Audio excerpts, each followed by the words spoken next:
Meet Captain America. Pretty nice guy, right? But what if I told you that Mr. Steve Rogers, aka America's sweetheart, has a sneaky potential to cause the end of the world? This is all his fault. Well, let's find out, because today we'll be recapping the entire story of The Avengers, Earth's Mightiest Heroes. Buckle up, this one is gonna be a doozy.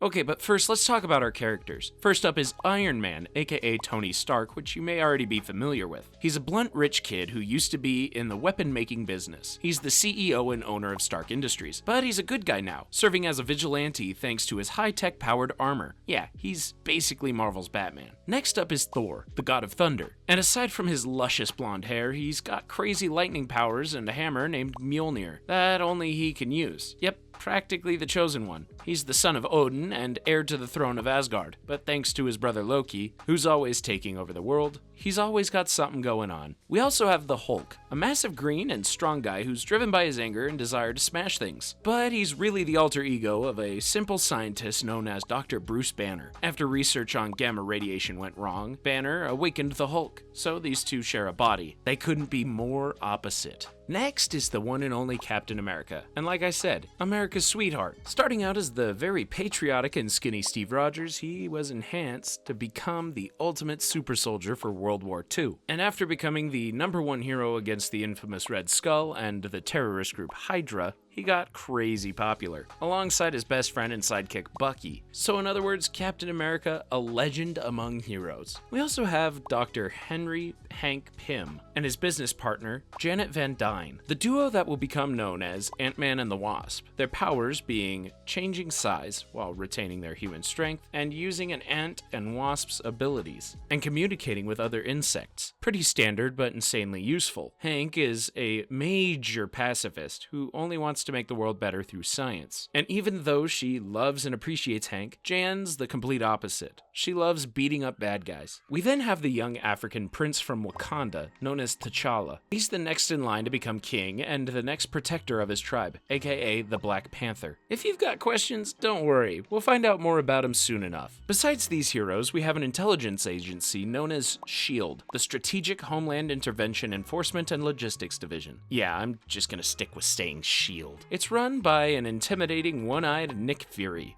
and his second in command, Maria Hill. And despite their hate against heroes, they actually need them a lot. They also have some superheroes of their own, like super talented archer Hawkeye and close-range fighter Black Widow. But instead of having superhuman abilities, they're just insane at combat. Yep. Badass. Okay, I think those are enough introductions, so let's get started. Kicking off the first episode, we open on a random citizen recording just another day in New York, but suddenly we see Iron Man saving everyone from a giant robot. Just another typical day for good old Tony Stark. We then jump to him driving with his kind-hearted friend James Rhodes, aka Rhodey. He insists that Stark Industries has to collaborate with S.H.I.E.L.D. instead of Tony endangering himself all the time. But reckless Tony Stark wants to fight crime directly. Of course he does. We then arrive at Stark Tower where we meet Pepper, Tony's very patient assistant. She reports an attack on the United Nations by Hydra, and since S.H.I.E.L.D. is not showing up anytime soon, Iron Man heads there right away.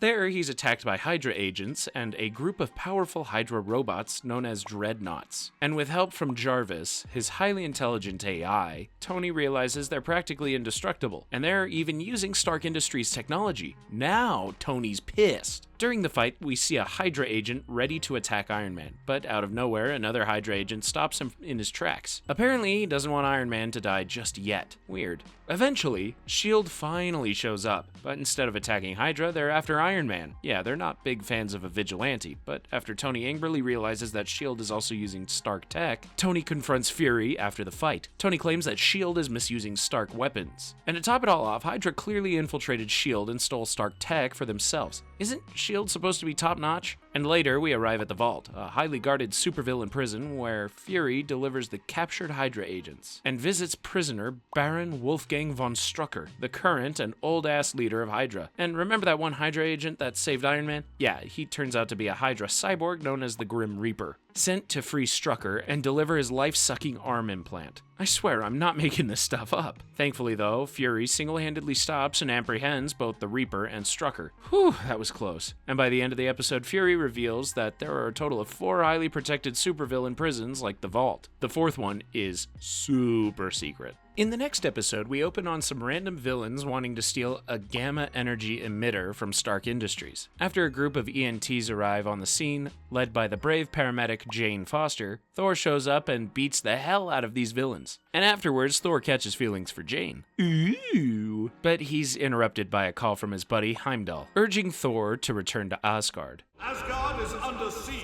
Apparently, Asgard is under attack by Yeti-looking monsters known as frost giants, and lo and behold, they're being led by Loki. Figures. Thor luckily beats the giants before they reach Odin's palace, though. So now it's time to face Loki. There, we learn that Loki wants revenge on Odin, claiming Odin's been lying to his kids, but we'll unpack that a little bit later. So after finally capturing Loki, Odin confronts him about the frost giant attack. Apparently it could have had way worse consequences, so close to the Odin sleep, which is basically Odin's week-long hibernation to replenish his energy. Odin then banishes Loki to the Isle of Silence, a completely silent prison-like dimension, and while Loki basically goes crazy there, Odin urges Thor to stay and protect Asgard. But instead, Thor insists on protecting Midgard, aka Earth. So as Thor returns to Midgard, we cut to Loki's flashback, and we find out that he not only manipulated the frost giants into attacking Asgard, but he practically orchestrated the entire chain of events. Turns out he and a blonde witch lady known as Amora the Enchantress are planting the seeds of a mysterious evil plan. We then see Amora and her devoted bodyguard, Scourge the Executioner, release Loki from his imprisonment. Things are heating up.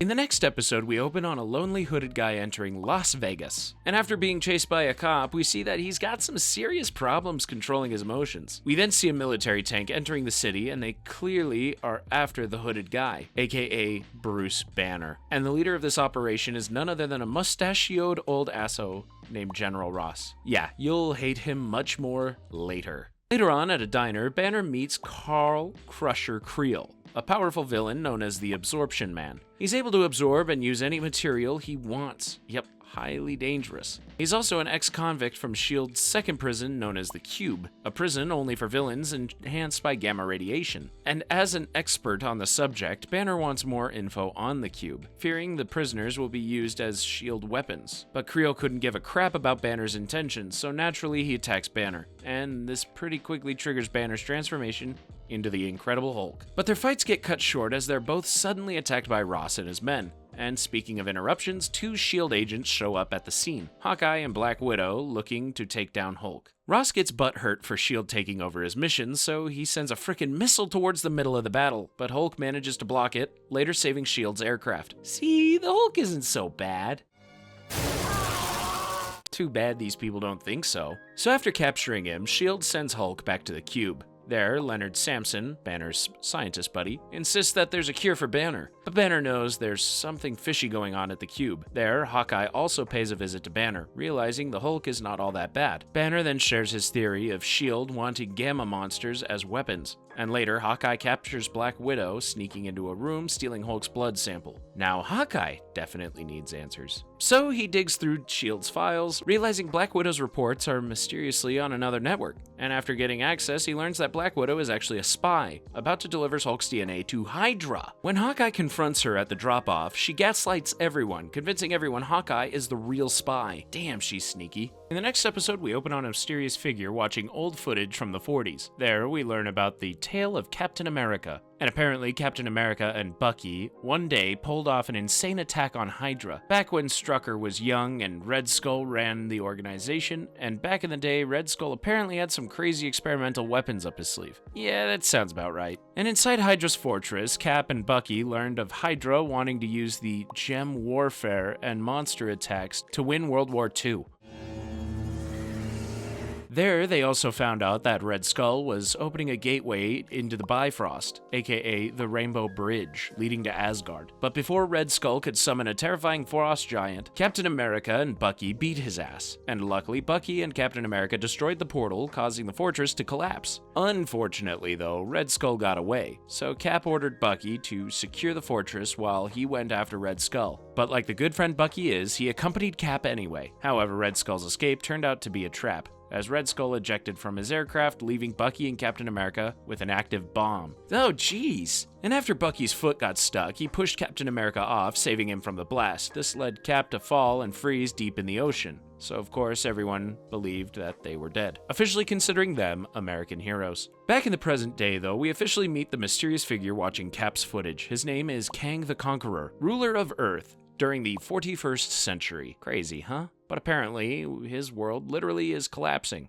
And he's blaming Captain America for reasons we'll discover later. So to barely save himself, his dying wife Ravonna, and his entire military, he time jumps with his flagship, Democules, to the current times. Now he just has to figure out what to do with Captain America. In the next episode, we open in the middle of the jungle where Hank is holding S.H.I.E.L.D. experiments on the rare and powerful Wakandan metal, vibranium. But suddenly, villain and vibranium expert Ulysses Klaue and his men are looking to get a hold of Hank's research. But before they can do so, Hank transforms into the infamous Ant-Man and kicks their ass. Regardless of Klaue's vibranium-powered sonic disruptor that manages to vibrate sound like crazy, we see Ant-Man turn Klaue, his group, and the entire facility into ant-sized creatures, helping Hank deliver the final blow. The bad thing is, Klaue gets away, but all in all, it's alright. Back in the city, Hank continues his insect research while Jan goes after another villain known as Whirlwind.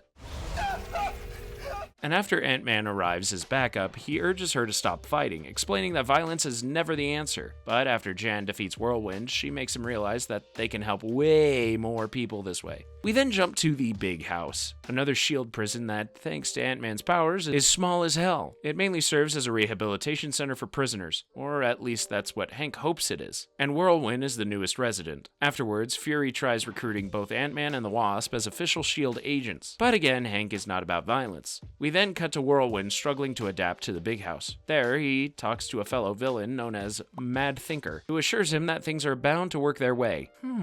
Interesting choice of words. We then jump to Wakanda, where the man-ape, also known as M'Baku, from the White Gorilla tribe, challenges T'Chaka, the current Black Panther and King of Wakanda, for control over the country. But T'Challa urges him not to participate in this old-fashioned ritual. However, T'Chaka fights anyway. And like a classic villain, M'Baku plays dirty, secretly using something similar to a sonic disruptor. And just like that, T'Chaka is defeated. But T'Challa runs off, refusing to bow to M'Baku. We then see a meeting between M'Baku and Klaue, and I know that device looked familiar. Since Klaue helped M'Baku cheat his way to the throne, he allows Klaue to take some vibranium. Now, T'Challa is pissed, so he leaves, hoping to find help outside of Wakanda. In the next episode, we open at the Gerlach mountain range in Slovakia, where Iron Man stops the villain group known as the Advanced Idea Mechanics, or A.I.M. for short, from making a huge stolen weapons sale. So later, Iron Man drops off the captured A.I.M. members at the vault, where S.H.I.E.L.D. agent Jimmy Woo urges him to help out with prison security. And speaking of security, the vault and the cube suddenly lose power, allowing all the supervillains to escape.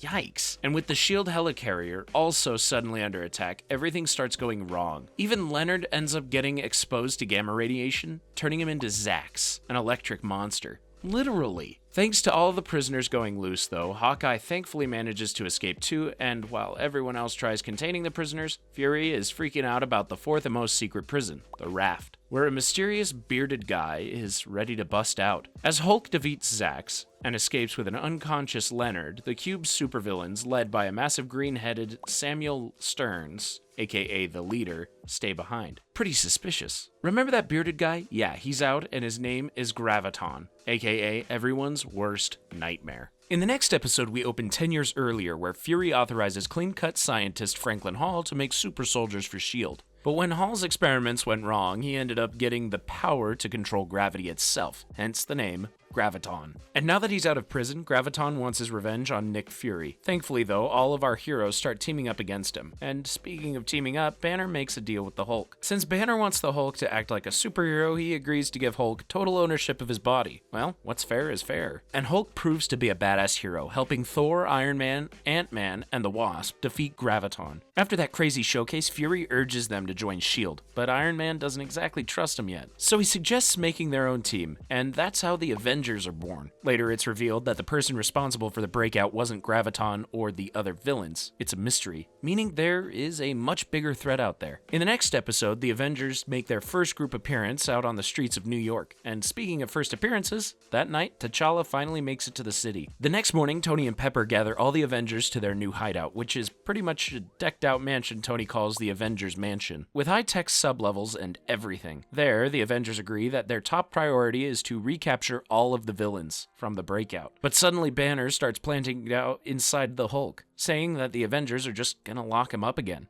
We later find out, though, that it's actually just one of Amora's tricks. They're in big trouble. This doubt leads to a rampaging Hulk, but luckily, shortly after realizing he's being affected by Asgardian dark magic, Banner breaks free from Amora's spell. Banner then runs away, protecting the Avengers from Hulk. And as Avengers discuss what to do with him, Amora and Scourge show up, ready to battle Thor and the others. And after a heart-to-heart with Banner, Hulk returns, unwilling to be seen as a monster. And together, the Avengers defeat Amora. Too bad Scourge takes her away. Afterwards, the Hulk still distrusts the Avengers, so he takes off to the secluded frozen Arctic, where we see Captain America's shield frozen in the ice. Insane. In the next episode, the Avengers are looking for the Hulk, out in the freaking tundra, but instead they find Captain America, alive. He's just a tad bit frozen though. He wakes up right where he left off, looking for Bucky and definitely not trusting the Avengers. But while Black Panther sneaks into the Avengers mansion, the Avengers finally make Captain America realize he's not in the 1940s anymore. Later we meet Zemo, another one of Hydra's villains from the 40s. Yep, he's also somehow still alive. After reuniting with Strucker and the Grim Reaper, he attempts to take over Hydra. But after they all hear about the unfrozen Captain America, Zemo changes his mind. He first wants to take down America's sweetheart. We then learn that back in the day, Zemo was exposed to Virus X, Hydra's man-made virus. So to keep himself alive, he gets treatment from Arnim Zola, ex-convict and creator of said virus. They then plan to retrieve Captain America's DNA to create super soldiers of their own. Later, while Captain America gathers his thoughts, the Avengers are called to save the city from one of Zola's creations, Doughboy. You're fat and disgusting. And to top it off, Zemo also arrives, taking on Captain America after almost 60 years. Finally, a rematch. But with sneaky Black Panther's help, Cap manages to defeat him easy. Well, actually, just kidding. Zemo sets off a bomb and escapes. Thankfully, though, the others handle Doughboy just fine. And after Cap officially joins the Avengers, Zemo rushes back to Zola, where he finds Zola knocked completely unconscious by Amora, and Amora's got a mysterious proposal for Zemo. In the next episode, Tony Stark buys out Simon Williams, the owner of Stark Industries' competitor, Williams Innovation. This sneaky move from Tony makes Simon pissed, so he seeks his brother's help. And guess who his brother is? The Grim Reaper. And with the help of MODOK, the leader of A.I.M, they convince Simon to transform himself into a villain. By experimenting on him with ionic energy, they hope to make the perfect enemy against Iron Man. Later, Fury meets up with Cap, gifting him back his motorcycle from the 40s. Apparently, Fury's dad was a good friend of Captain America's, so he kept it intact for him. In other words, they can always count on each other. We then see that the Wasp and Thor followed some A.I.M agents to their secret hideout, where they find MODOK and Simon mid-transformation. And during the battle that follows, Simon survives the experiment, transforming into Wonder Man, a being made up of pure ionic energy. He then rushes to Stark Tower, ready to fight Tony. Thankfully, Ant-Man is there to back Tony up, but he mainly wants to talk Simon out of getting revenge. But Simon's too blinded by rage. After a while, though, Simon's ionic energy becomes too much to contain, but Stark desperately wants to save him, so he takes Simon to his tower's nuclear reactor, hoping to absorb and control the ionic energy, but it's too late. Simon ends up disintegrating. Tony then reveals the reason he bought out Simon from Williams Innovation. Apparently, he wanted to save the company from going under, in the hope of saving Simon's inventions. Oh, damn. Later, we see that one of Amora's spells managed to bring Simon back. So she ends up recruiting him to her new group of villains. In the next episode, the Avengers discuss the mysterious Black Panther. T'Challa finally shows up, and he begs them to help them take on Man-Ape. Thanks to Wakanda's outdated laws, everyone's blindly following M'Baku, leading to violence and destruction. And thanks to T'Challa's aerial view footage of Wakanda, we learn M'Baku allowed Hydra to take over the country's vibranium mount. So the Avengers head to Wakanda, and after a crash landing, T'Challa and Captain America work together to defeat M'Baku. Meanwhile, Iron Man, Ant-Man, and the Wasp are left to defeat Hydra and the entire Wakandan army. Easy, right?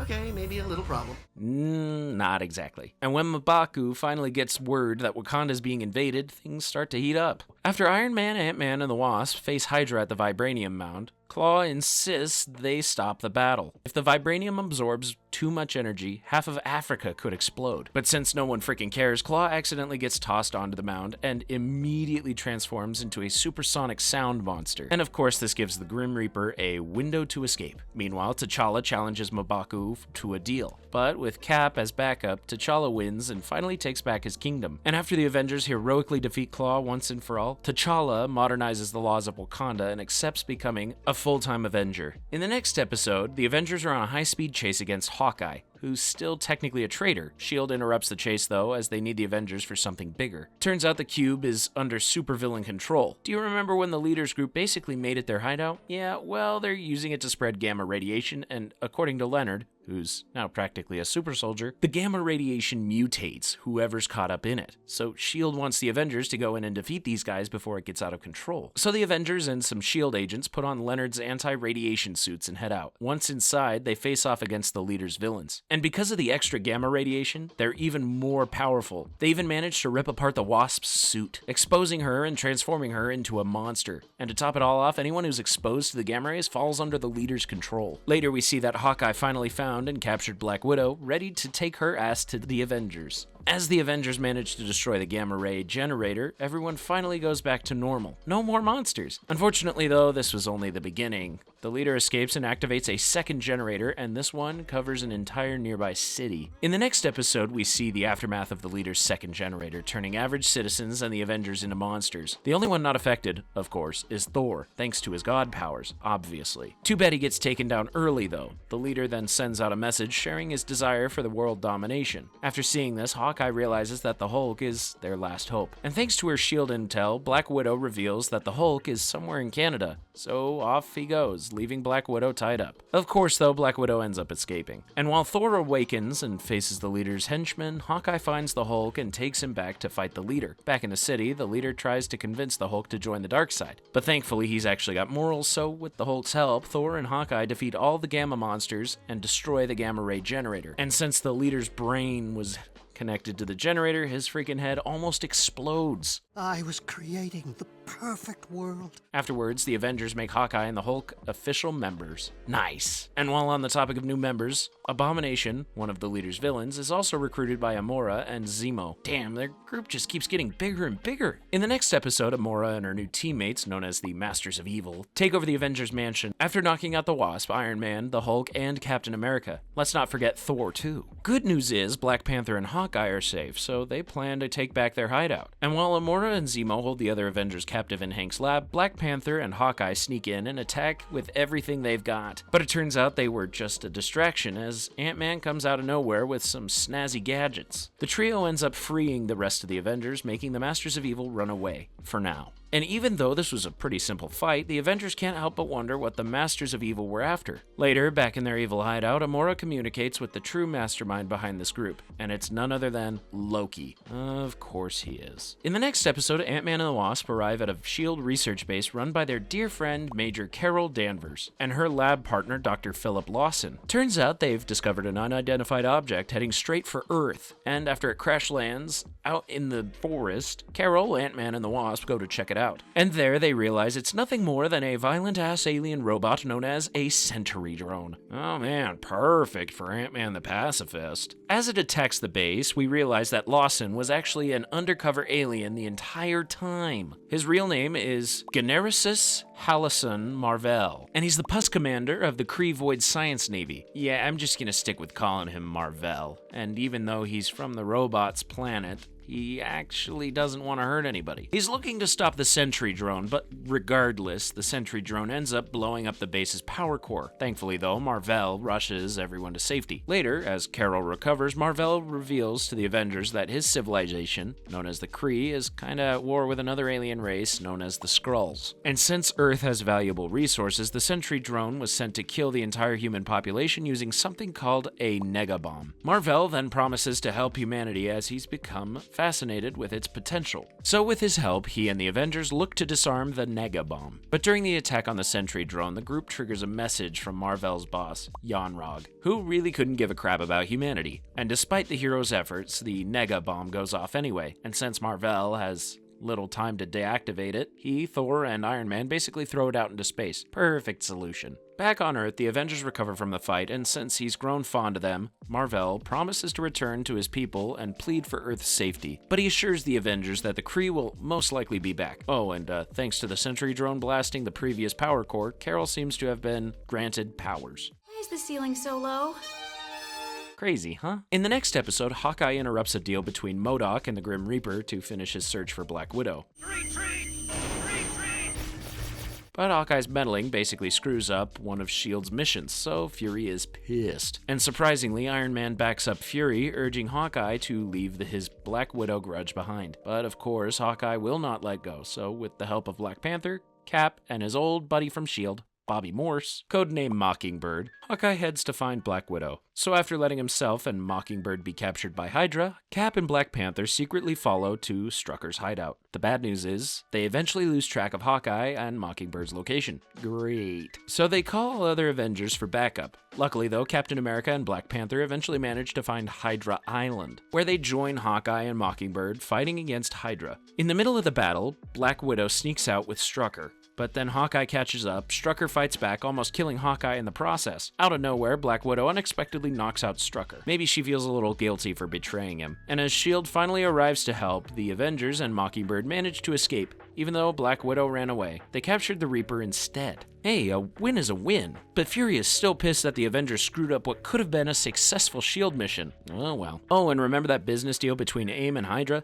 Yeah, MODOK lies to Strucker about a weapon he promised, saying the so-called Cosmic Cube was a complete failure. Something fishy's going on. And as MODOK promises Hydra another weapon, we take a peek inside S.H.I.E.L.D. headquarters, where they hold yet another Hydra agent named Madame Viper. And it turns out that she's not even human at all. She's actually an alien? Okay, what the hell is going on? In the next episode, we open on Kang the Conqueror, ready to strike Earth, but first we're introduced to the Avengers' new and improved prison called 42. Made by good ol' Iron Man and Reed Richards, aka Mr. Fantastic and the leader of the Fantastic Four. Not only is it inside what's known as the Negative Zone dimension, but it's run by Ant-Man's uncontrollable Ultron 5 robots. Yep, as far as prisons go, this one's pretty much ideal for super powerful villains. Later, Kang appears inside the Avengers mansion and attacks Captain America and Iron Man, and his tech is way too futuristic for even Tony to fight back. Luckily though, Hulk holds Kang long enough to get some answers. Kang then reveals his intentions to kill Captain America and repair the timeline. If he fails, time itself will fall apart. Sure.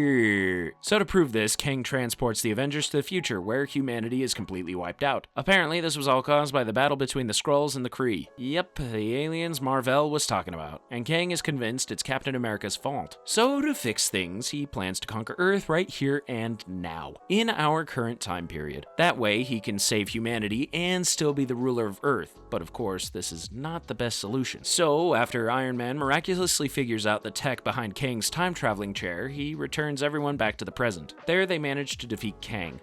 Sort of. He makes it back to the Damocles, where he's ready to conquer Earth alongside his giant-ass army. Yeah, not good. In the next episode, it's time for Kang's invasion, and his army is taking over everything. We see heroes from all over the world trying to defend themselves. Even T'Challa has no choice but to return to Wakanda. And while the rest of the Avengers fight against Kang's army, Tony is tasked with finding Kang. But first, our heroes need a massive army themselves. So despite Ant-Man's wishes, he is forced to meddle with Ultron 5's uncorruptible code and turn his precious robots into soldiers. Yeah, not a proud moment for Ant-Man. But with their help, Ant-Man and the Wasp reach one of Kang's airships. There, they realize that damaging each ship's time-traveling controls, all of Kang's soldiers can be defeated. So with that, the Avengers destroy every single airship, and thankfully, by the end of the episode, Iron Man finally finds the Damocles station out in space. That's the Avengers' next stop. In the next episode, the Damocles is on the move. So with S.H.I.E.L.D.'s help, the Avengers follow close behind. But as they reach the Damocles, Iron Man and the Wasp are unfortunately split from the main group, leaving Hulk, Captain America, Hawkeye, Ant-Man, and Ultron to deal with Kang's henchmen. And they are pretty damn powerful, I gotta say. I mean, look at how fast this guy moves. But of course, they beat the henchmen. And as the Wasp makes it inside the ship, she comes across Ravonna's body. piquing her interest. Later, Iron Man also finds a way inside and catches up with Captain America fighting Kang. And with the other Avengers getting knocked out, it is up to these two to defeat Kang. Thanks to Iron Man's new knowledge of Kang's tech, he gave Ultron an upgrade, allowing him to override the ship, sending the Armada ships back to their original time.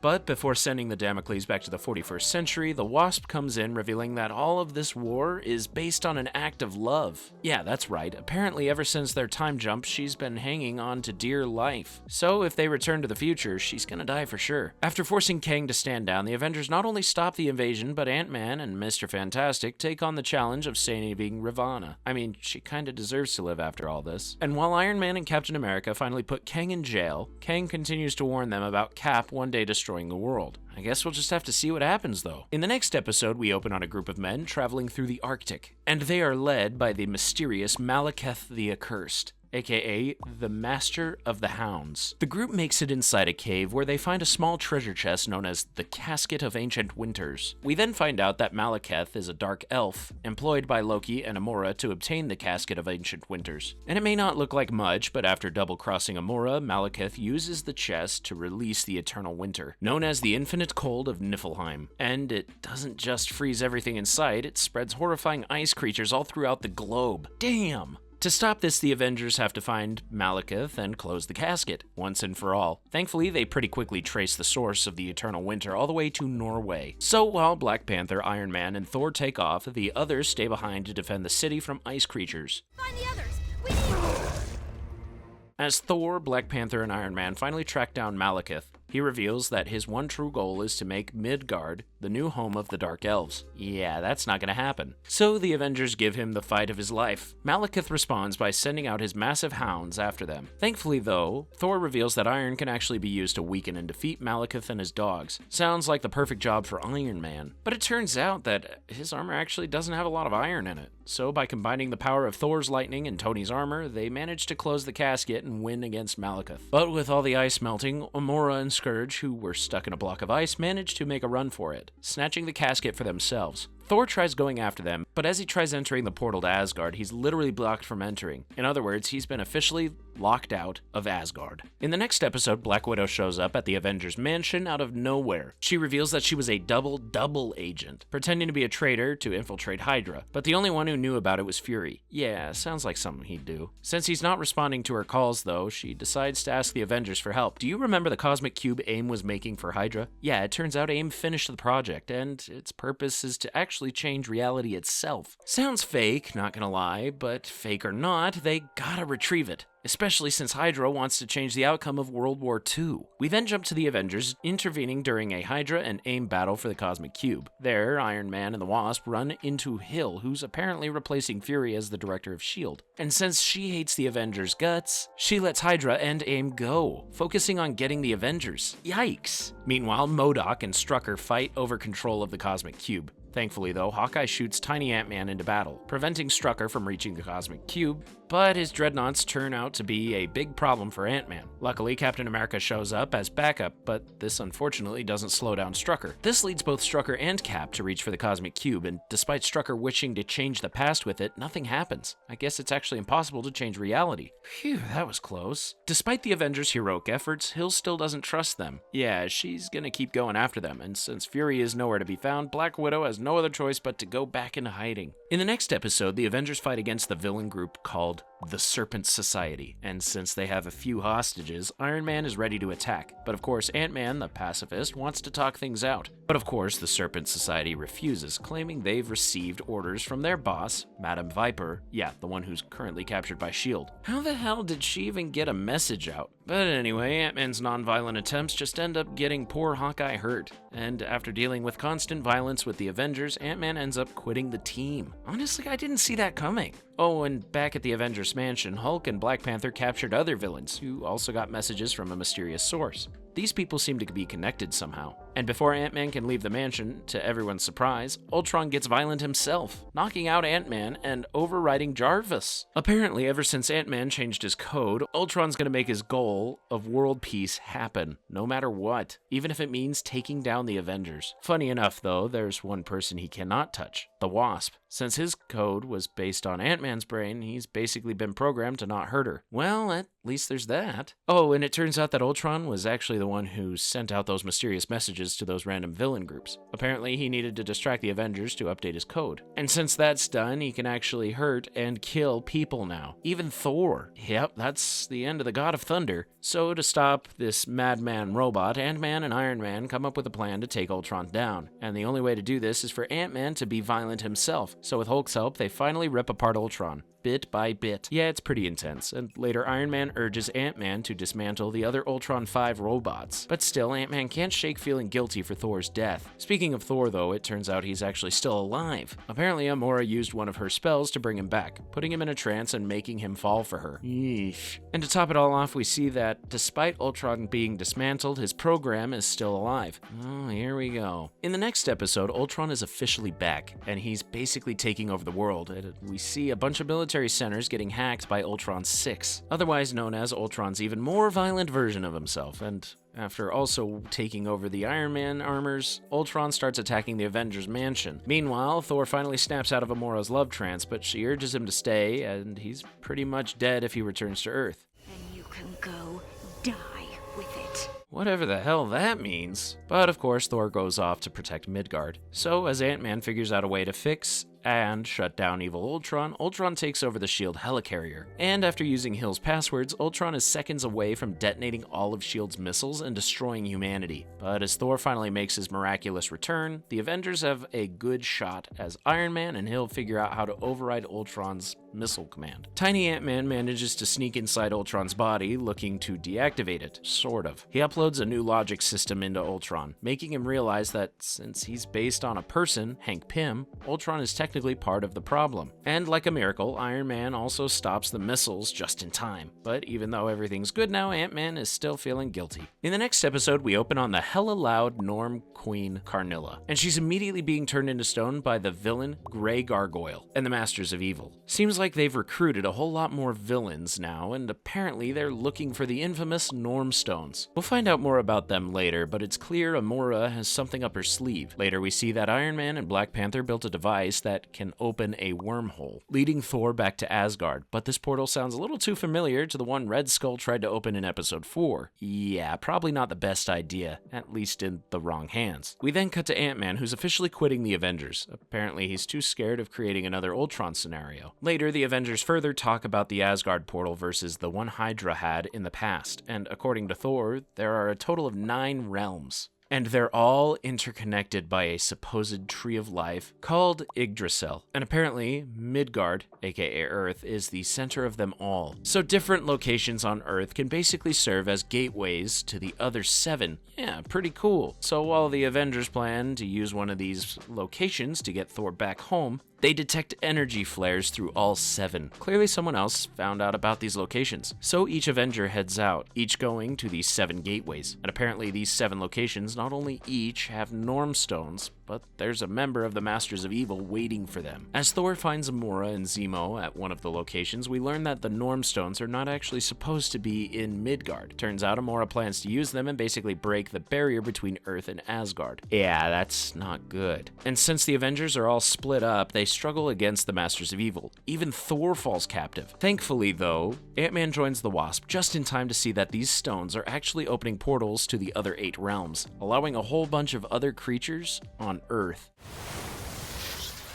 Well, crap. Suddenly we jump to Zemo hooking up a controlling device to Amora's neck. Apparently Zemo knew she was using the Masters of Evil as a front. He never actually trusted her, so now he's forcing her to put all these mythical creatures under his control. Luckily though, Thor frees himself, and he then calls out to the other Avengers, urging them to destroy the rest of the Norm Stones, but this actually ends up transporting each of the Avengers into other realms. And with no contact with one another, this one's gonna be tough. We then cut to Thor, who was luckily transported to Asgard, but guess who's sitting on the throne? You guessed it, Loki. In the next episode, let's just say the Avengers try to adjust to their surroundings. They're definitely far away from home, and remember the Odin sleep? Yeah, it's happening now. And Odin's dead-ass asleep, replenishing his energy, so Loki took advantage of it and took over Asgard. And apparently, Loki found a way to use Odin Force, aka Odin's crazy powers. Perfect. He also reminds Thor of his need for revenge against Odin. Apparently, Odin's been lying to Loki, and it turns out he actually killed Loki's real father and raised Loki as his own. But since Loki is basically his least favorite kid, he's pissed. I mean, I'd be kind of mad too. Loki also reveals that he's already taken over 7 other realms, and that all that's left is Midgard. And with the Avengers everywhere but Earth, yeah, they're screwed. Oh, and last but not least, Loki confesses to basically orchestrating almost everything in the show so far. Yeah, the Masters of Evil, all his idea.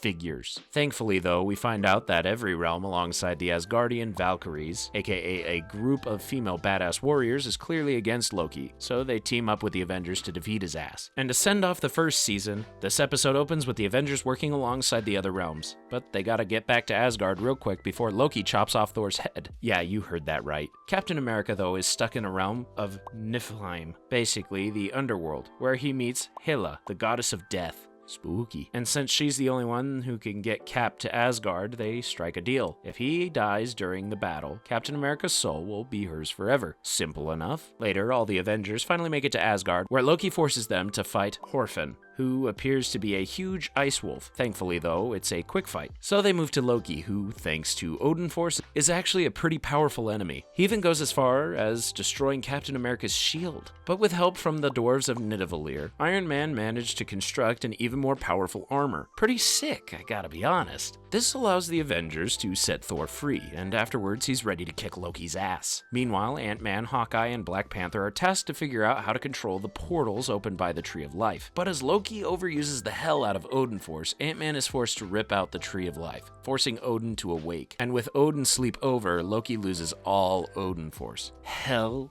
yeah. And with Odin now pissed, he exiles Loki, bringing peace to Asgard once again. Back at the Avengers Mansion, we see Captain America admiring his broken shield, Hela staring at him in its reflection. Suddenly, out of nowhere, a Captain America doppelganger, aka an alien shapeshifter, pops out of the shadows. He knocks out the real Cap and takes his place. Oh no, it looks like we've got an alien imposter in our ranks. To kick off the new season, we open on Dr. Victor Von Doom, the Fantastic Four's most powerful enemy, and he's clearly planning to attack the Avengers. Oh, and speaking of the Fantastic Four and the Avengers, they're hanging out all around the city. I brought the chips. Let's play some cards, Avengers. So to ruin their day, Dr. Doom desperately sends out his attack robots. But this is pretty out of the ordinary for Dr. Doom. He's generally a classy and organized kind of guy. As the robots power down, they realize both Susan Storm, aka Invisible Girl, and the Wasp have been kidnapped. So they rush to Dr. Doom's lair, but Doom surprisingly gives up pretty quickly, and since Dr. Doom is technically the ruler of Latveria, they can't exactly take him as a prisoner.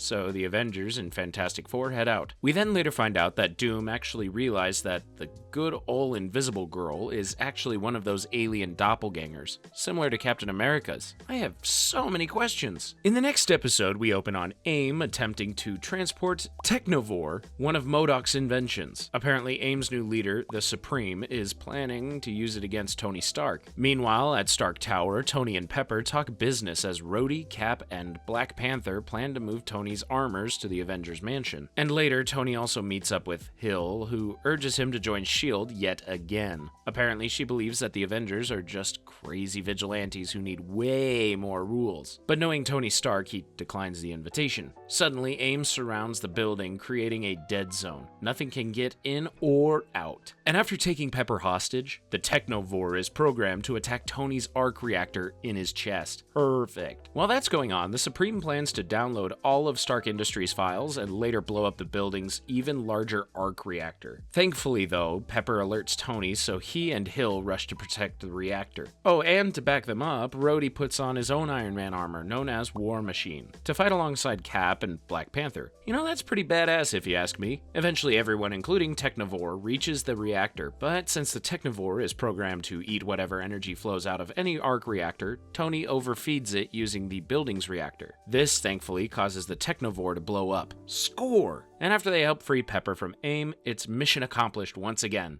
especially after Cap manages to retrieve the Stark files. But let's not forget, this guy's an alien, so I wouldn't trust him if I were you. In the next episode, we open on Amora and Scourge getting their revenge on the Masters of Evil. Remember how Zemo betrayed her after she double-crossed him first? Yeah, it's complicated, but this means she's desperately after Zemo.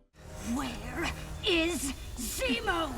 Oh, and speak of the devil, Zemo and the other remaining Masters of Evil strangely seeks the help from the Avengers. Knowing Amora is on their tail, Zemo suggests they capture Amora ASAP, and he specifically wants Thor involved, knowing his magic will beat Amora's. But Thor is dealing with Asgardian stuff at the moment, so the other Avengers take on the mission, Zemo allowing them to use him as bait, just as long as they keep him relatively safe. He then makes Captain America promise, because he definitely won't go back on his word. So to trap Amora, Iron Man and Black Panther plan on using their newly built magic dampener device. That way they can nullify Amora's spells. Smart. But when Amora and Scourge give a surprise attack, things get a little out of hand. Especially after fake Captain America lets Amora attack Zemo. Eesh. And back to Thor, he and Odin find out that the dwarves' realm has been attacked. And to top it all off, the mysterious yet powerful Twilight Sword has gone missing. And the only one to blame is an infamous demon named Surtur. He's practically the devil, so things are hitting the fan up in Asgard. Back to the main event, Amora keeps attacking Zemo. So to defend himself, Zemo tries using the last Norm Stone against Amora. But if he uses it, he risks destroying the other realms. But before things get too crazy, Iron Man activates the magic dampeners, blocking Amora's magic. So with her out of the way, Zemo double-crosses the Avengers and starts attacking. I mean, is anybody surprised? Then suddenly Wonder Man steps in, officially tired of being a bad guy. After retrieving the Norm Stone, he manages to destroy it, killing both himself and Amora during the explosion. This also knocks out the rest of the Avengers beside Cap and Zemo. And with everyone else unconscious, Zemo's the only one who sees how violent fake Captain America is.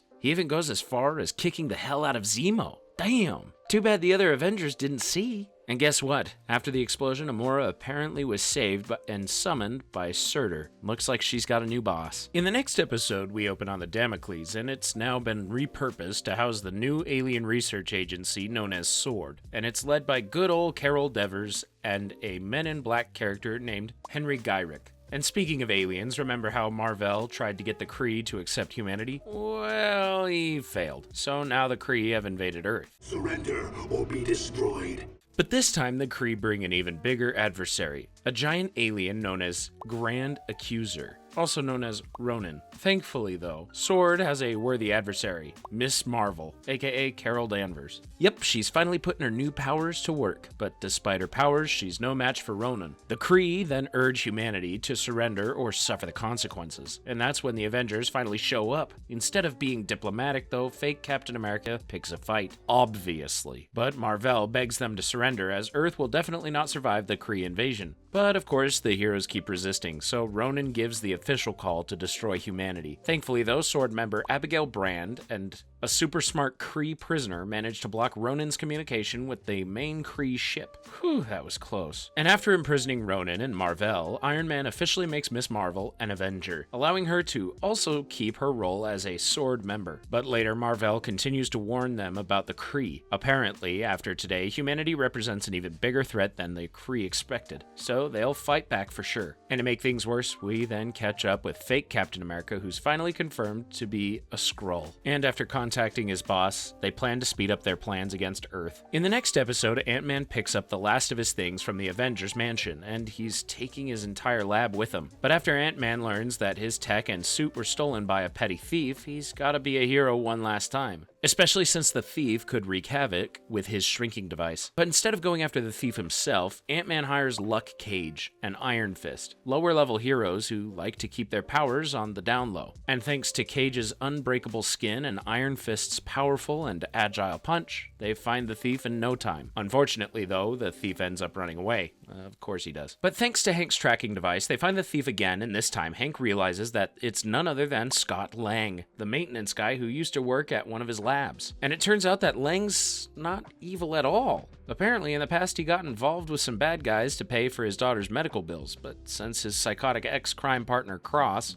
is now demanding more money, he's threatening to kill Lang's daughter. Damn! And since he doesn't want the police involved, Lang takes on Cross and his gang using the Ant-Man suit. But after Cross tries forcing Lang to use the Ant-Man tech for evil, Hank, Cage, and Iron Fist get involved, and they beat the hell out of these C-ranked villains. Hell yeah! And after seeing Lang's kindness and potential, Hank passes on the role of Ant-Man sent to good old Scott Lang. Damn, what a twist. In the next episode, a random ball of light appears in the middle of Central Park, forming a giant crater, and inside of the ball of light is a man with a sick-looking tattoo named Michael Korvac, claiming to have been abducted by aliens, so the police make him the Avengers problem. At the Avengers mansion, we learn that he's desperately looking for his long-lost girlfriend, Karina. So, while Wasp searches for Karina, the other Avengers research Michael and the crater. And after managing to reunite the happy couple, a random group of space cops known as the Guardians of the Galaxy show up, and its members are Star-Lord, aka the only human, Peter Quill, Pale-Ass Quasar and Adam Warlock, a giant tree creature named Groot, and a gunslinging raccoon named Rocket. And they are looking to capture Michael, who happens to be an intergalactic criminal. Yeah, that's right, they claim Michael's a murderous fugitive, and he kind of proves them right as he sets off an explosion with his light powers, leaving all the Avengers unconscious.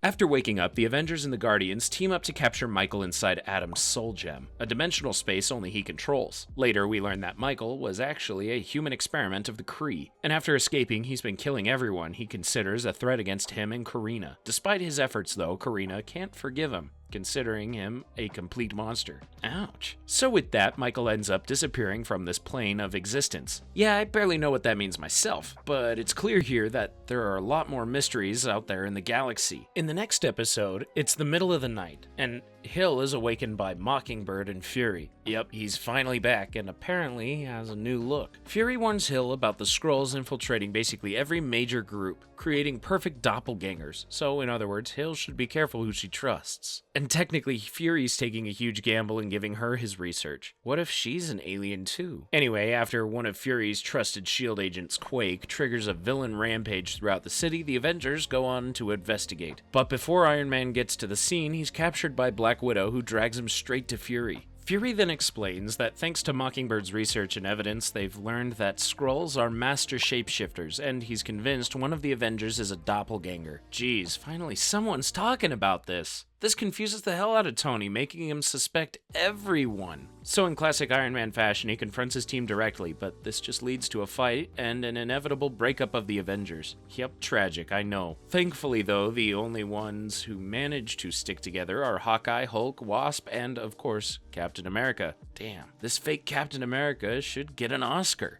So now that the Skrulls are an active threat, Black Panther returns to Wakanda while Miss Marvel returns as a full-time sword agent. And to finish things off, we see fake Captain America talk to Queen Veronkay, aka the leader of the Skrulls. And you're not gonna believe what human she's pretending to be, Mockingbird. Crazy, right? In the next episode, we open on Asgard, where it's finally confirmed Surtur is nowhere within Muspelheim, the demon realm. Yikes. Heimdall then reveals that there is a spacecraft somewhere in Midgard radiating Surtur's energy. So Thor checks it out, and on the mysterious spacecraft, Thor fights a huge-ass alien named Beta Ray Bill. And for some freaking reason, he can also lift Mjolnir. Nay, that is not...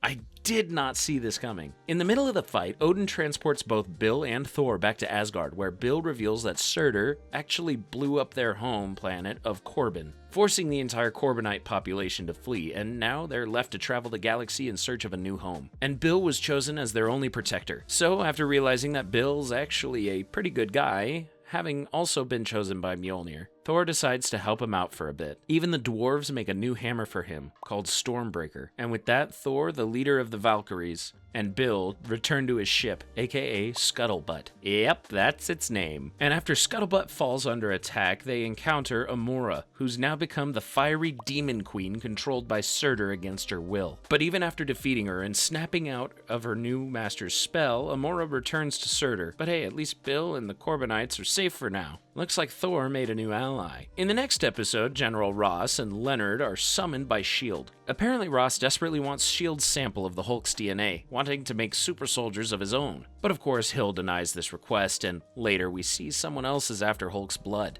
We meet the Winter Soldier, a stoic metal-armed guy who's already stolen the sample. He then uses it on an unknown individual, making him transform into the Red Hulk. And he wreaks havoc while on the S.H.I.E.L.D. helicarrier. So Hill's forced to call the Avengers for backup. And at the Avengers mansion, we meet Falcon, who apparently has the same boss as the Winter Soldier. And he raids the mansion, attempting to kidnap Banner. But after Falcon fails, the mysterious boss sends Red Hulk instead. But rather than taking him to his boss, Red Hulk picks a fight with regular Hulk. I guess he just just wanted to prove his strength. Classic villain. But after being cornered by Hulk and the Avengers, Red Hulk's boss urges him to retreat, unwilling to risk revealing his identity. And despite the Hulk saving the freaking day, S.H.I.E.L.D. wants to take him in, thinking Hulk had something to do with Red Hulk's attack. Fake Captain America then tricks him into turning himself, leaving him in custody of asshole General Ross. Yikes. And by the end, we finally see the face of the mysterious four-eyed boss who happens to also be employing Leonard. Did not see that one coming. In the next episode, we see the Skrulls capturing Dr. Lyle Getz, the second in command of A.I.M. Yeah, the Skrulls have their hands on everything. We also get to finally see what happened to the real Captain America after the Skrulls made a perfect copy of him. Captain America went through intense torture for several months straight. Oh, jeez.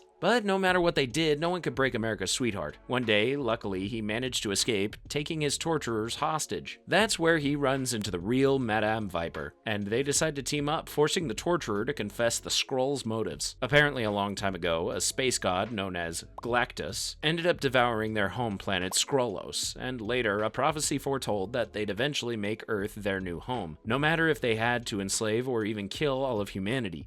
Yeesh. So, after hearing that, Cap and Viper are desperate to get to Earth. After releasing all the other human prisoners, Captain America encourages everyone to put their differences aside and work together. And they all miraculously manage to escape from this hellhole. As they escape, Queen Varanka realizes that Captain America is the key to convincing humanity to surrender. They will literally do anything he says. So with fake Captain America on their side, the Skrulls plan to make humans fall under their control. In the next episode, we open with Miss Marvel patrolling space. Yeah, just a regular day. No big deal. But suddenly she runs into a Skrull ship and she immediately alerts the Avengers. But as she follows the ship and lands near the outskirts of Wakanda, it's revealed that all of the Avengers are inside. Weird. According to these Avengers, they lost track of time during the last crazy mission, eventually getting captured by the Skrulls. But now they're back, and Miss Marvel trusts them right away. But suddenly we get a sneak peek that reveals that the real Avengers are nowhere near Wakanda. Everyone except T'Challa, of course. And when the fake Avengers reach Wakanda, the real T'Challa's ready to fight. Meanwhile, Dr. Doom pays a visit to Iron Man at his private home. Yeah, apparently Tony's been extremely isolated ever since the Skrulls took over. Anyway, it turns out that thanks to Doom capturing Invisible Girl's alien doppelganger a few episodes back, he managed to collect Skrull's DNA, allowing him to create a key to finding the Skrulls. Iron Man just has to finish the device on his own. Doom is not about to help him. Later, as Fury realizes that Captain America is an imposter, some of the real Avengers show up at Wakanda, which confuses the hell out of Miss Marvel. But she eventually finds out the truth, making her pissed.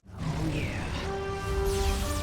Despite the real Avengers defeating their doppelgangers, Black Panther decides to remain in Wakanda, insisting that no one can be trusted yet. Later, we catch up with Fury and Iron Man, and after sharing their intel on Cap and the Skrulls' detector, Fury realizes that Mockingbird might have kept some secrets from him, making it clear she's also an imposter. Fake Mockingbird then attacks everyone, and she immediately activates a computer virus inside Iron Man's hardware, putting him out of commission. With Fury and Iron Man down, fake Mockingbird / Queen Varanka orders an official Skrulls invasion. In the next episode, we open with all the Skrulls taking over the world, ready to kill everyone who doesn't surrender. That's when all the real Avengers finally get together, including the real Captain America. Well, except for Iron Man. But thankfully, Hill manages to find both Fury and Iron Man, and even though Queen Varanka gets away, Hill and Fury manage to remove the Skrulls virus inside Iron Man, putting him back in the game. Meanwhile, the Skrulls use fake Cap to fool humanity into surrendering, but the Avengers arrive just in time. I don't think so, Skrull. Even Thor finally returns from Asgard, and together they manage to destroy all the Skrulls' weapons and practically beat everyone up. And there, Captain America makes the Skrulls realize that there is no beating the human spirit. Hell yeah! Finally, after the war, Iron Man's Skrull scanners are implemented in every major agency to track down any remaining Skrulls. But despite them winning the war, the Avengers clearly are left with some trust issues, and I don't blame them. In the next episode, literally no one trusts Captain America after the whole Skrulls fiasco. Even the newspaper is spreading lies about him, more specifically the Daily Bugle. So Tony makes a deal with the head of the Daily Bugle, Jonah Jameson. They hope to interview Captain America firsthand and get the real story. And the photographer tasked with this piece is none other than the teenager Peter Parker.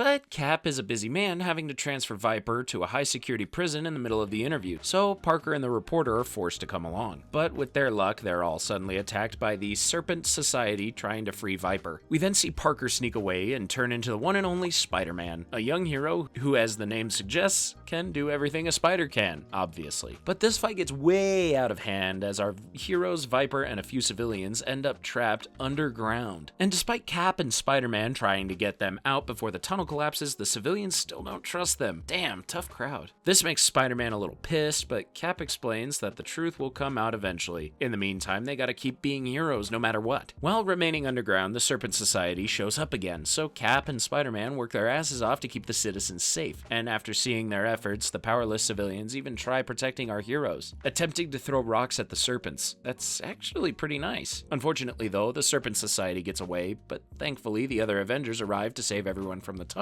In the next episode, we meet a strange red-faced character known as the Vision, and after stealing a powerful element known as adamantium, he goes after Captain America's shield. We then cut to Wakanda, where Cap, Hawkeye, and Thor visit T'Challa, urging him to fix the broken shield. Later, Vision interrupts the reunion by invading Wakanda and confronting Cap, confessing that he's also after a vibranium mound. Well, that's great. Unfortunately, Vision turns out to be an almost indestructible machine. He can pass through walls, for crying out loud. But thanks to Wakandan tech, they're able to eventually stop him and beat the shit out of him. Vision ends up retreating, only taking back the adamantium to his boss, who turns out to be Ultron. And no one will stop me.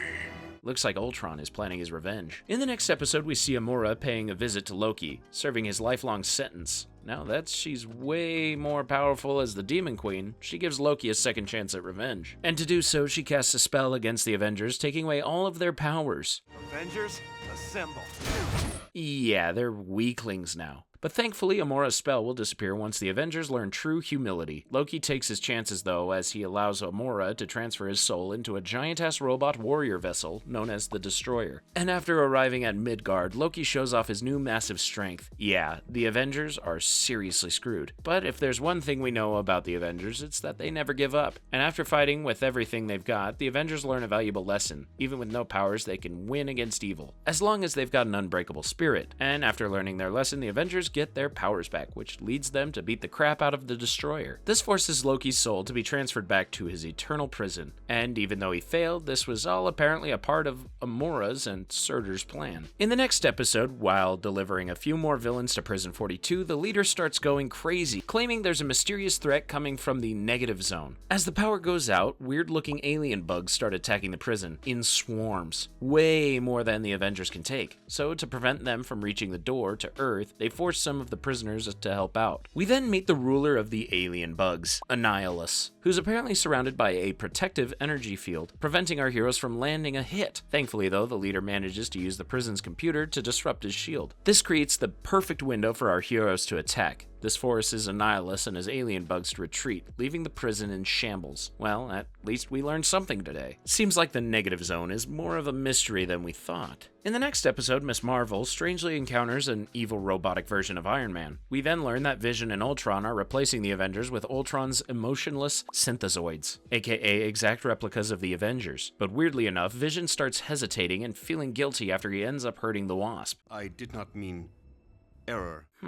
Strange for an emotional machine. But Vision eventually takes her hostage, and since Ultron's code still prevents him from hurting the Wasp, he plans to put her mind inside his robot girlfriend named Jocasta. Okay then? We then learn that the real Cap luckily managed to sneak into Ultron's lab alongside the replicas, but when he's discovered, he's forced to fight Ultron with his new indestructible adamantium suit, one-on-one. Thankfully though, Vision's newfound emotions start getting to him, so he switches sides, frees the Avengers, and helps them take down Ultron. But Ultron's demise forces his power core to explode, causing the destruction of his lab and synthezoids. Score! But the blast ends up hurting poor Vision, and with his recent change of heart wanting to become more human, the Avengers take him in. In the next episode, Iron Man and Wasp catch up with Hank, who's become obsessed with creating the world's best pacifist prison. But he's really going crazy, always stuck and alone in his lab. And after one of his devices accidentally blows up, Hank unfortunately passes away. But after Fury analyzes the crime scene, he he theorizes that Hank's death was no accident. The Avengers first suspect the Serpent Society, but after they're taken down by a new reckless vigilante, Yellowjacket, he's looking a lot more suspicious, especially since his powers are very similar to Ant-Man's, maybe a little too similar, to the point of Wasp thinking he might be Hank in disguise. And as the Avengers finally confront Yellowjacket, things get way out of hand as Yellowjacket stupidly blasts Thor out of existence. Damn, why are they always killing him off? That's when it's confirmed that Yellowjacket is actually Hank Pym. Apparently, he realized being a pacifist wasn't getting him anywhere,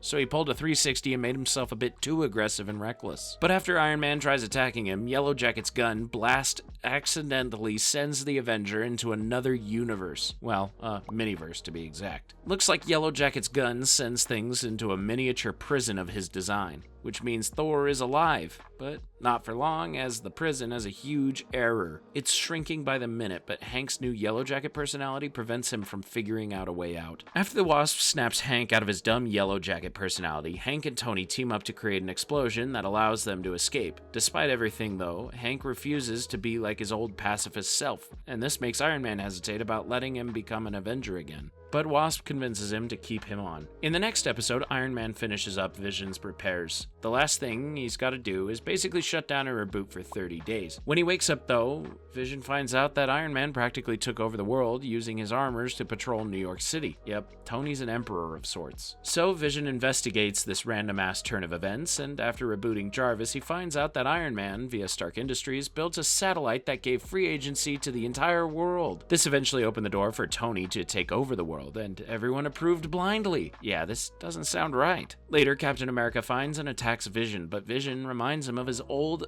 essentially patriotic self, snapping Cap out of his trance. This is then somehow reported back to Iron Man and Thor, who happen to be manipulated by a mysterious guy with an ugly-ass scar. His name is Zebediah Killgrave, aka the Purple Man. Apparently, while Vision was rebooting, the Purple Man managed to escape prison and infiltrate Stark Tower, and with his mind-controlling powers, he forced Stark to build a satellite, amplifying his mind control throughout the world. Now this makes more sense. Slowly but surely, the Avengers start snapping out of their trance, and while Miss Marvel, Vision, Hawkeye, and Thor head off to destroy the mind-controlling satellite, Cap successfully snaps Iron Man out of Purple Man's control. And after beating his ass, everything goes back to normal, and this leaves Iron Man worried, though fearing the challenges they'll face in the future. And I choose to believe in you, Iron Man. In this next episode, we catch up with the four-eyed villain employing Leonard and Red Hulk. His name is Del Rusk, the U.S. Secretary of Defense, and he's looking to destroy the Avengers, claiming they're a massive public threat. Back at the Avengers mansion, the Avengers are exposed to a deadly virus, which quickly spreads throughout the city. Everyone affected, Cap and Wasp included, starts having crazy symptoms, turning red and barely being able to breathe. Pretty nasty stuff. Since the virus seems to have originated from the Avengers mansion, Rusk puts everyone against the Avengers. And to top it all off, he sends the military after them, alongside his own group of superhumans known as the Code Red Team, which include Leonard, the Winter Soldier, Falcon, and Red Hulk. Weirdly enough, though, Captain seems to kind of recognize the Winter Soldier, but more on that later. While the Avengers take them down, our heroes unfortunately fall victim to the virus, but before collapsing, Hawkeye luckily finds a virus emission device hidden within a mansion. So in other words, Rusk is framing the Avengers. Thankfully, Iron Man quickly invents a cure against the virus, but as he administers it to all of the Avengers, he realizes that Captain America is missing. Turns out the Winter Soldier took him to the Pentagon, where Rusk tries beating him up. Oh jeez. Iron Man then rushes to the Pentagon, attempting to administer Cap's cure with a killer shot, but the Winter Soldier catches it midair. And with his last bit of strength, Cap rips off Rusk's mask, revealing his real identity, the Red Skull. Damn, this guy's still alive too? Red Skull then urges Winter Soldier to kill Captain America, but he surprisingly rebels and administers Cap's antidote.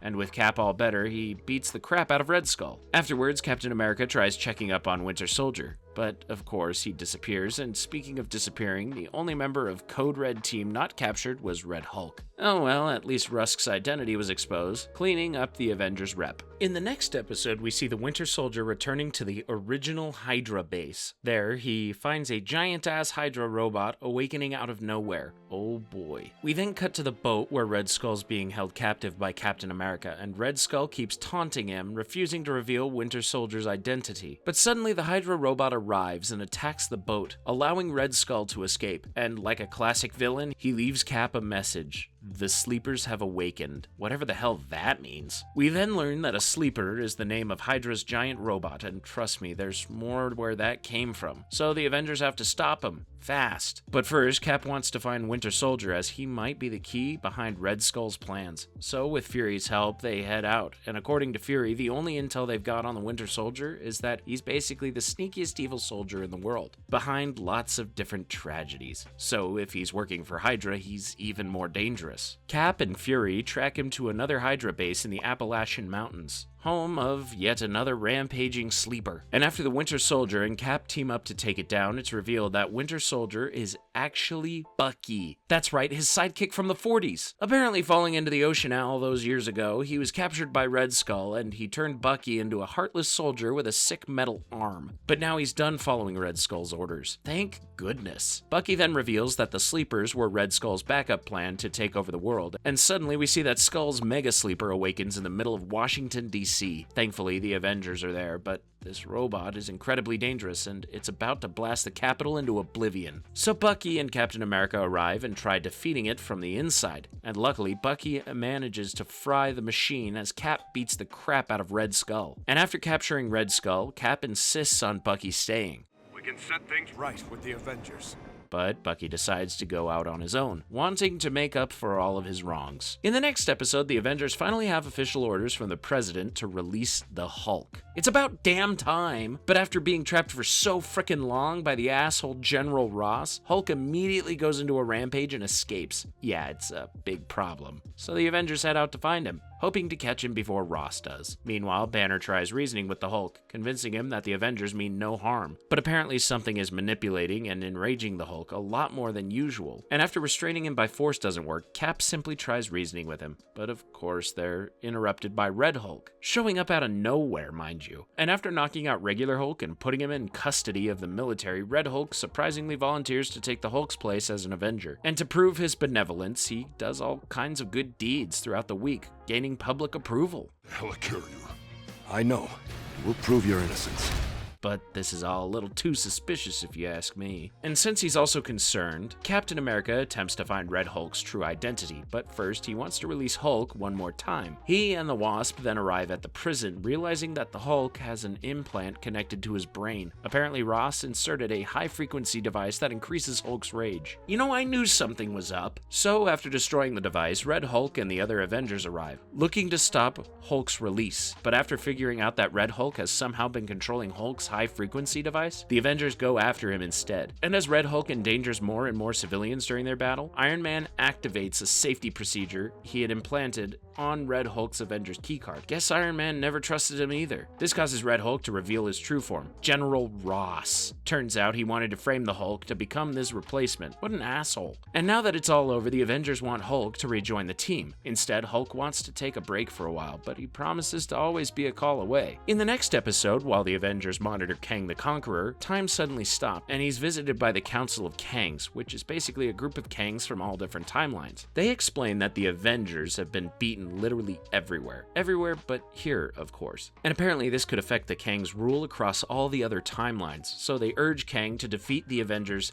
ASAP. And with the Council's help, Kang frees himself and heads straight for Stark Tower's reactor. There, he turns the reactor into a time machine, sending the Avengers elsewhere. This forces Jarvis to activate an emergency protocol called New Avengers, contacting other trusted heroes. Heroes like Spider-Man, Iron Fist, Luke Cage, War Machine, The Thing, and even Wolverine. They're then tasked with stopping Kang from creating a citadel at Stark Tower and essentially merging the 41st century with ours. Yeah, Kang's definitely screwing up time itself, to the point of merging several other time periods as well. And despite the New Avengers being this strange team, Spider-Man encourages them to work together to take down Kang. Then we're all in some serious trouble. Okay, I guess Avengers Assemble? After Spider-Man figures out how to stop the time machine, everything goes back to normal, trapping Kang in a random time period period and bringing the original Avengers back. Mission accomplished. After acknowledging his potential, the Avengers make Spider-Man an official member. Oh, look at Parker moving up in the world. In the next episode, while researching an anomaly, a sword ship comes across the Kree again. And after taking down Sword, it's confirmed humans are at war with the Kree. So the Avengers try getting more info out of Mar-Vell.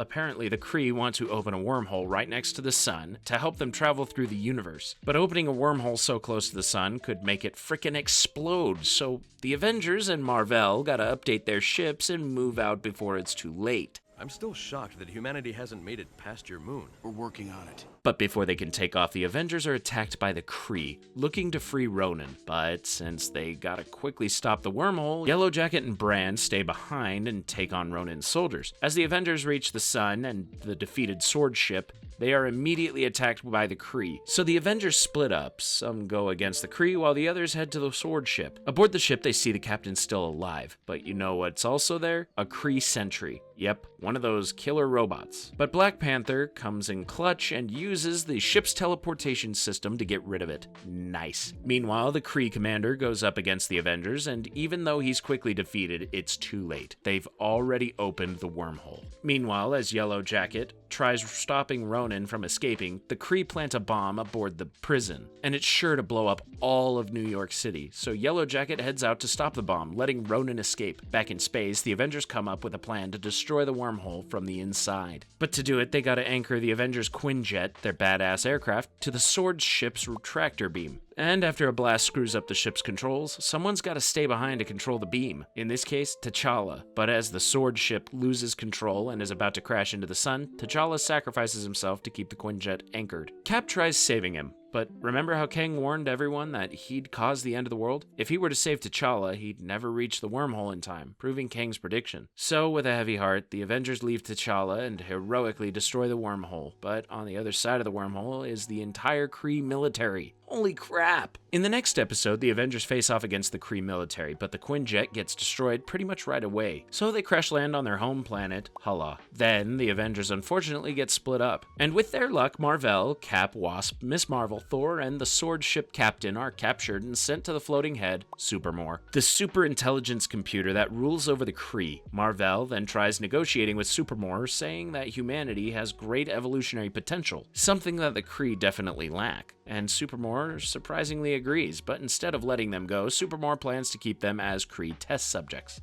Well, that backfired. But in other news, T'Challa is alive, and the other Avengers meet up with him after he managed to use the sword ship's teleportation device, sending him across the wormhole. Whew, that was close. So now Black Panther, Iron Man, Hawkeye, and Thor head to save the others. And right before the Kree start their experiments, Cap and the others luckily manage to escape. Together, the Avengers attempt to destroy Supermore, and for a floating head, he's pretty damn strong. But thanks to Mjolnir, Thor breaks the glass protecting Supermore, allowing Vision to shut him down temporarily. This causes an emergency reboot that will authorize a Kree attack on New York. That's when Mar-Vell finally rebels against Supermore and delivers the final blow, making him completely harmless. But without a leader, the Kree Empire will definitely fall, so Cap encourages Mar-Vell to take charge, considering humanity as an example. And in the very last episode of Season 2, we kick things off with one last threat, a creature named Terrax, Herald of the Devourer. But he's actually not the final boss. His master is the space god Galactus. You know, the space god that ate the planet Skrullos. Yeah, that one. Now he's going after Earth, and apparently he's using his heralds, aka his assistants, to plant unidentified machines throughout the globe. Galactus also basically traps everyone inside the Earth, so he's ready to devour everything. It's clearly going to be a big fight, so Iron Man cedes his leadership status to Captain America, because he's just a better leader anyway. And with that, Cap sends out a call to all heroes. It's all hands on deck. While a majority of the heroes take on the heralds and destroy their machines, Iron Man, Mr. Fantastic, Miss Marvel, Leonard, and Yellowjacket take on Galactus, who turns out to be freaking ginormous. But before they can come up with a plan, a stupid attack from Yellowjacket pisses him off. So Galactus kicks his plans into high gear, rebuilding his machines and officially devouring the world. Well, that's just great. Mr. Fantastic then realizes that the machines are converting everything into antimatter. So he and Iron Man come up with a plan to send Galactus into the negative zone, which is just full of that stuff. That should keep Galactus happy, so as Thor keeps Galactus busy, Mr. Fantastic and Iron Man create a portal to the negative zone. And after a pretty solid push, Galactus is officially kicked out of the dimension